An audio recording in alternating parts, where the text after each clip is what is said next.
তো দোস্ত আপোনালোকৰ সকলোৰে প্ৰিয় চেনেল আলম ভাই ব্লগ। আজি মই আপোনালোকক দেখুৱাম আমাৰ গাঁৱৰ বানপানীৰ অৱস্থা কেনেকুৱা অৱস্থা হৈছে গাঁৱৰ বানপানীত। আজি মই গোটেইখিনি আপোনালোকক দেখুৱাম। তেনেহ'লে বলক এতিয়া ভিডিঅ'টো আৰম্ভ কৰোঁ।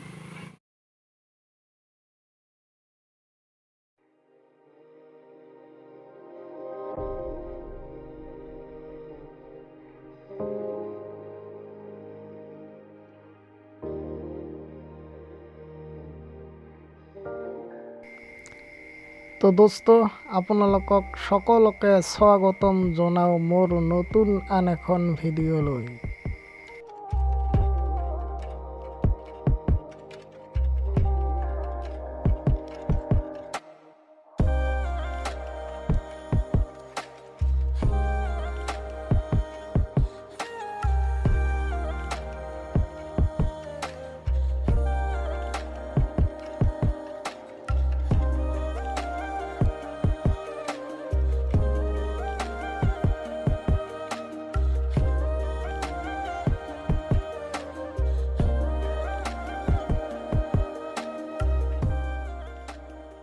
তো দোস্ত চাওক না, ইমান পানী হৈছে, ৰাস্তাৰ ওপৰেদি পানী গৈ আছে। চাওক ইয়াতে, চাওক ঘৰ দুৱাৰ সকলোতে পানী সোমাই গৈছে আৰু মানুহে কেনেকৈ পানীৰ মাজত খোজকাঢ়ি গৈ আছে। চাওক কি অসুবিধাত পৰিছে।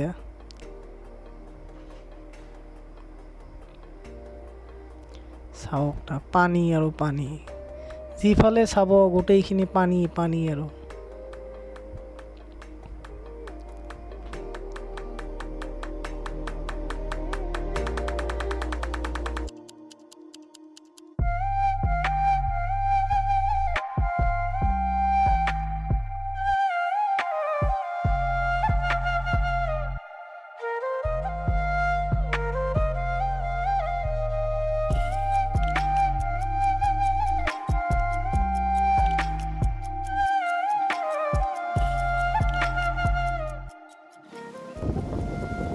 তো দোস্ত ভিডিঅ'টো স্কিপ নকৰি চাই থাকিব, আৰু যদি মোৰ ভিডিঅ'টো ভাল লাগে তেনেহ'লে লাইক কমেণ্ট শ্বেয়াৰ কৰিব, আৰু যদি মোৰ চেনেলত নতুন হয় তেনেহ'লে মোৰ চেনেলটো ছাবস্ক্ৰাইব কৰি বেল আইকন বটনটো ক্লিক কৰি দিব।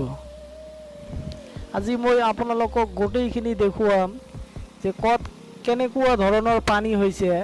মই আজি আপোনালোকক গোটেইখিনি দেখুৱাম, তেনেহ'লে ভিডিঅ'টো স্কিপ নকৰি চাই থাকিব।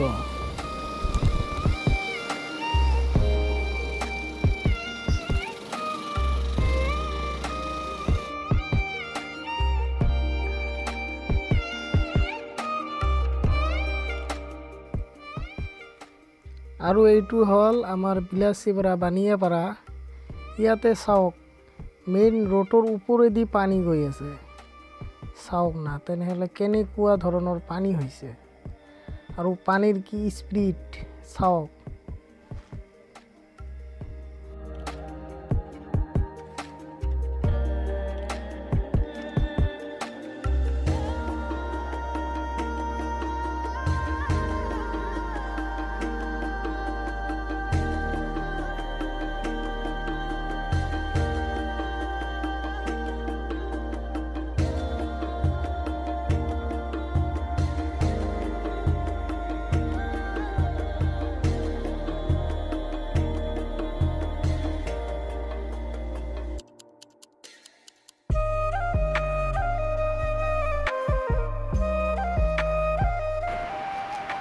তো দোস্ত আমি সকলোৱে মিলি আল্লাহৰ ওচৰত দোৱা কৰোঁ যাতে অতি সোনকালে বৰষুণ কমি যায় আৰু আমি সকলোৱে যাতে বানৰ পৰা ৰক্ষা পাওঁ।